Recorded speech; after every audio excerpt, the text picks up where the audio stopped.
Welcome back to the Coach Mike McClure Show, and we want to also thank WFJA for hosting this show each and every week, and they've done a great job in trying to keep us all safe. As you can see, there's a plexiglass between Coach and I, and doing the social distance as much as we can, and air filters in here to make it as safe as possible, and so we can bring you this show each and every week, and looking forward to doing that for the rest of this spring season.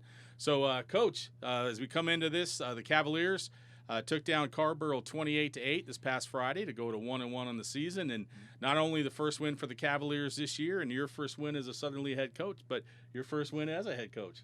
Yes, so how do you feel about that? Very exciting. Happy to get the win. It was very big for our kids, to, especially to get it at home in front of our home crowd as well. So I think that that kind of added a little bit to it, and that allowed us. And it was necessary for us as we get ready to head into conference play coming this week. So. Yeah, it was a great game too. I mean, after coming off the tough loss up at Franklinton, the kids came out, and at first, the beginning of the game was kind of like both teams kind of feeling it out and not really moving the ball well, and a lot of punts back and forth. But offense really kicked it into gear, and we actually led 7-0 at halftime. And we'll talk about the defense, but the offense came out in the second half and put 21 points on the board in the third quarter, and then they held on for the 28-8 win. Yeah, it was big. We went in and kind of look and seeing what we need to make adjustments at going into halftime, so that and then we made those adjustments. The kids came out, they executed them, and that's why we were able to go up an additional 21 points coming out of halftime. Made some changes personnel wise and those type of things. So and it really helped us out to make sure that we come out and put points on the board at halftime. That's really what we wanted to do, and that's the message we sent the kids, was to come out and let's just go ahead and put the game away. Yeah, and it seemed like they did that. They did exactly that, and you had made several changes on the line as well, a couple changes there. We had the freshmen playing both sides of the ball that night, and some of the changes you made, I think, really led to those improvements that we saw from the week before. And then again, another week of seeing somebody on film actually and to be able to prepare for them. Exactly, yeah. We made some changes up front, offensive line, and so, we took some guys, played a defensive line and kind of moved on the offensive line, and that was able to help create that spark, that we needed in order to transition and to get points on the board, and it helped. Yeah, and one of the things that was really improved on the offensive side from the week before was the pass blocking and the blocking in general. The line did a really good job. We didn't have near as much pressure on the quarterbacks as we did the week before, so much improved for that week as a group. That obviously was good to see as well. Defensively, again, just a solid game all the way through, highlighted by towards the end of the first half. I think we had thrown an interception towards the end of the half, and they got the ball deep in our own territory and had a first and goal from the 5-yard line, and then they had third and goal from the 1. Yeah. And both times the defense came through and held them out of the end zone, so we were able to go in 7-0. Think about that. I actually thought they had gotten in on the third down, but we stopped them. So then we came back and luckily we had win over goal line situation in practice, and we had prepared for it, and the kids made a tremendous stop, and that was big because if we don't get that stop going into halftime, now it's a 7-7 ball game, right? And now it's completely different atmosphere there, and things may have gone differently for us had they come out scored that touchdown. So being able to get that stop, it kind of gave us the momentum we needed going into halftime, right? And that allowed us to come out and have a big performance in the third quarter. Yeah, that was a great stand. I mean, obviously you get any team that's got the ball at the 1-yard line, you're trying to hold them out, and they've been moving the ball a little bit better throughout that second quarter. But a great stand and got us into halftime at 7-0. And then, like we said earlier, you made some adjustments at halftime, and one of those adjustments was putting Daniel Pisano at quarterback. In the second half. He came in, he done a great job for us, and Blake, he's done a great job for us as well. Daniel just came in, he just seemed a little bit more calmer on Friday night, and he just took really what the defense gave him, which is all you can kind of ask for. He found the open receivers, he found the guys, and he he ran when he needed to run. So he definitely came in and kind of led us to the win. One of the things I noticed that we were talking about in the booth is that when he would he would hand off to one of the backs. You know, it was Kendall or one of the other backs that were in, and he'd follow him till they were getting close to being tackled and almost trying to block the guy off of him while he's going down. We're like, okay, Daniel, wait, you're the quarterback for a while. You got to make sure you don't get hurt. But talking about Daniel Pisano, he also is playing a big role for us in handling the kicking game. He is. He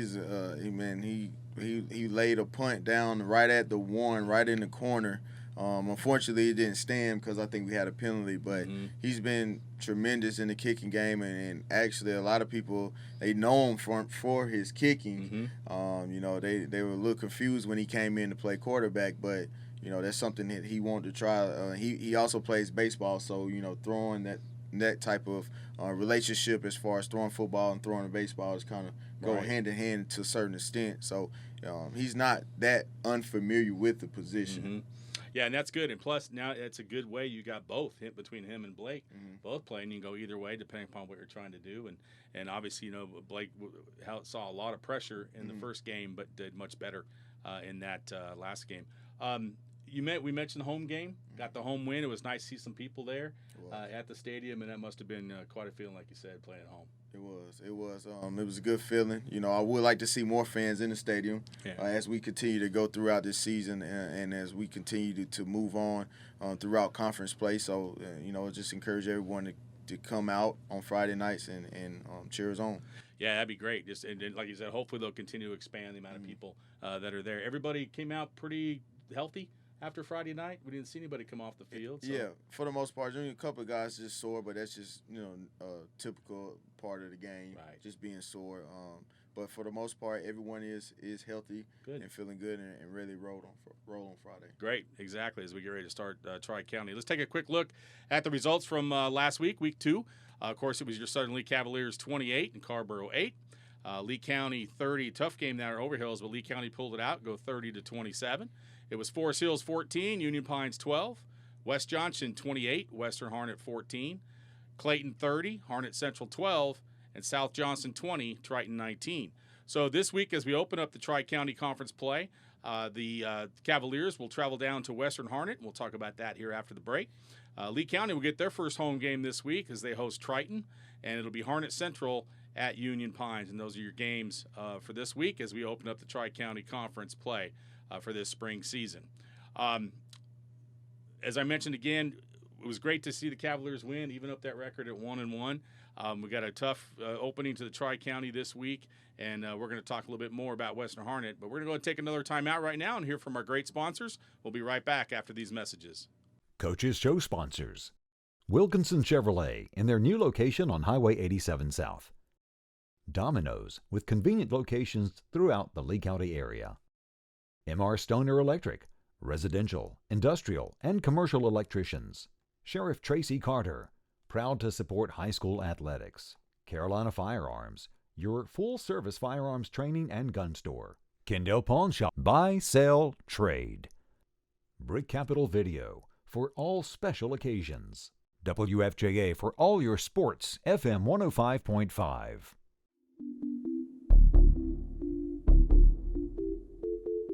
Welcome back to the Coach McClure Show. We thank you for listening to us tonight on the 105.5 FM WFJA and our Facebook page.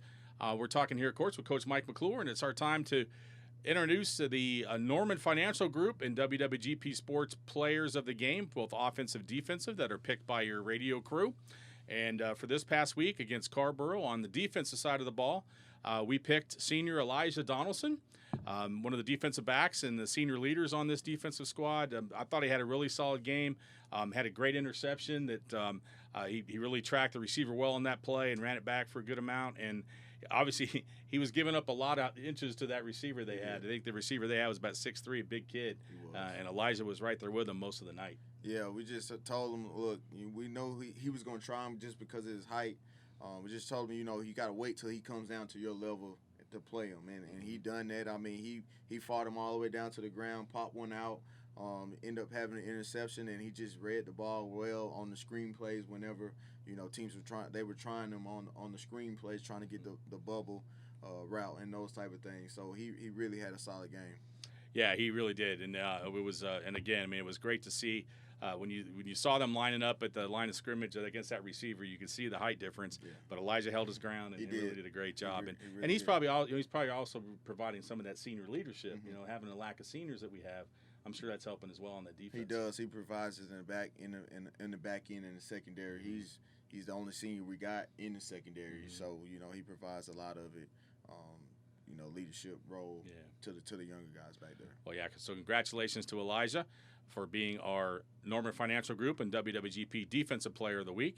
And for the offensive side of the ball, we went with Kendall Morris, our sophomore running back. Kendall had 83 yards on 14 carries and 2 touchdowns in the game, and again had a great picked his holes and showed some of that speed on a couple of those runs, and we thought he just did a really good job. He does. He is very versatile back. You know, you can throw it to him out of the backfield, or we can hand it to him, and he has a way to find in the end zone. He broke a few long runs that really helped us get into the red zone and those type of things. So he really did have another solid performance on Friday night, and he's just he's hard to tackle. You know, he with his cutback move and his ability to evade the defenders. He's really special when he comes to the open field. Yeah, so congratulations to Kendall Morris on being the Offensive Player of the Week against Scarborough. And, again, we'll pick that each and every week at the conclusion of the game and present those awards here at the Coaches Show. And then finally, the big award here, the Wilkinson Chevrolet Coaches Player of the Game. And also, we'd also remind you that Wilkinson Chevrolet is down at their new location on Highway 87 South across from Walmart. So go down and visit them and this crew down there, and we want to thank them for sponsoring this award. So this week, our Wilkinson Chevrolet Coaches Player of the Game is Joseph Graham. So he'll get his name engraved on this trophy. He'll also get a certificate to Bubba's Subs and Pizza. And, Coach, once you see a little bit, Joseph was actually our defensive player for WWGP and Norman Financial Group last week. So what are your thoughts about his play this past week against Scarborough? Joseph's come in. He's helped us a lot. He's been one of those guys that we played on both sides of the balls. He's actually part of the adjustments that we made at halftime to come bring him in and allow him to play offensive line. So he starts on the offensive line. He started on the defensive line for us at nose or at end, wherever we need him, and then he transitions back to the offensive line. He really didn't come off the field, and we have several guys that don't come off the field, and he's one of them. And most of the runs that Kendall had, it was running behind Joe or running behind our tackle Judd that which allowed him to break. So, like I say, just proud of Joe and just thank him for all the work that he's been putting in and he's done for us. Well, congratulations to Joseph. And again, each and every week we'll select the Wilkinson Chevrolet and Coaches Player of the Game, and those names of those kids will be put on this trophy, and at the end of the season it'll be taken over to Southern Lee and put in the trophy case in a great spot so all can see. So this week, as we mentioned, we opened up the Tri-County with this shortened season. The preseason's gone now, and it's time to finish that on a positive note, and it's time for Tri-County Conference. So this week we have Western Harnett. Last season we took down Western Harnett 42-6, and we've had a good success with Western Harnett over the years. They've had up and down years. Last full season they finished at 2-9. So they're starting off 0-2 with their results the first 2 weeks. So what are some of the things that you've had a chance to learn about Western Harnett, maybe through some film, and what are you expecting from the Eagles this week? Well, the biggest thing is we can't look past the record. We got to make sure that we still come to play. Even though their record is what it is. But the biggest thing, they have a quarterback returning who's been in the system for a while, so he's very familiar with he controls the game well. He's shifty as well as the running back.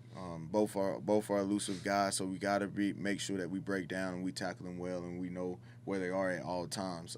As far as the defensive side, physical guys, linebackers play well. They play downhill and they fit in the run game well. Biggest thing, they like to come out, run a lot of tight end set, a lot of wing set and those type of things. Just try to basically bully you and muscle you up front. So we're prepared. We're trying to prepare for that. Yeah, so it should be a good game this tonight and this Friday as we go against the Eagles to start off. So what are some of the main things that you want to focus on in practice? I mean, do you set up to focus on offense Monday, Tuesday, defense Wednesday, Thursday, or just kind of mixing in each day? Oh, well, we do both each day. The biggest thing offensively is we want to just establish a better run game. Just coming in and kind of establishing the run game a little bit better. Understanding where the open guys are, just pre-snap reads whenever we are passing the ball and those type of things, just to get a little bit more fluent. And like I say, so we can capitalize on turnovers that we do get whenever we're in the red zone and those type of things. Defensively, they come out.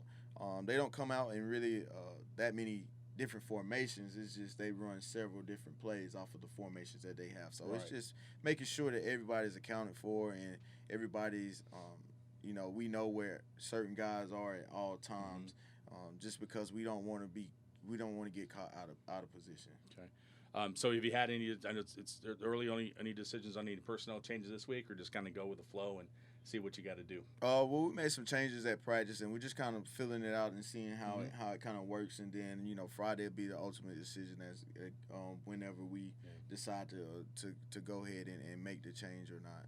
So your first Tri-County 3A game, it's got to be something a little excited about. It is. I am excited. I'm excited to get rolling and just keep the train rolling. Yeah. Well, good luck to you this week. Good luck to the Cavaliers. And we'll be bringing you the game this Friday as they travel down to Western Hornet for the start of Tri-County Conference play. And then it'll be each and every Friday through the Tri-County Conference all the way to the end of the regular season on April the 9th. So look forward to joining us each and every week for the Coaches Show here. So we're going to go ahead and take another time out and hear from our great sponsors. We'll be right back after these messages.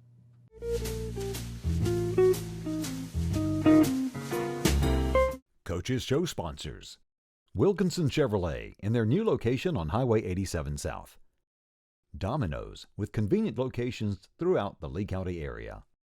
M.R. Stoner Electric, residential, industrial, and commercial electricians.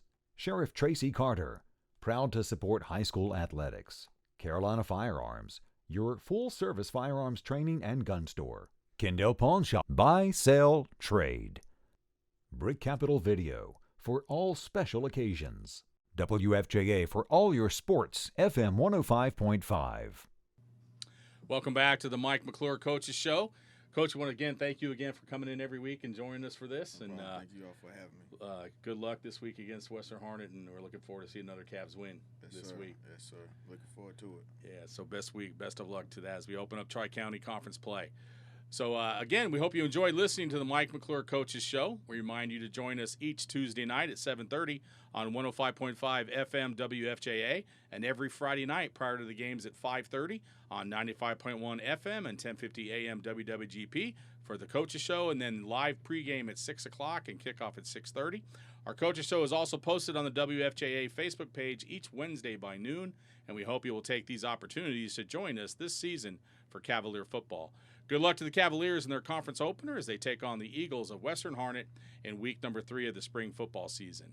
We thank all of our sponsors for bringing our show tonight, and we thank you for listening to WFJA and WWGP Sports. Good night, everyone. Go Cavs.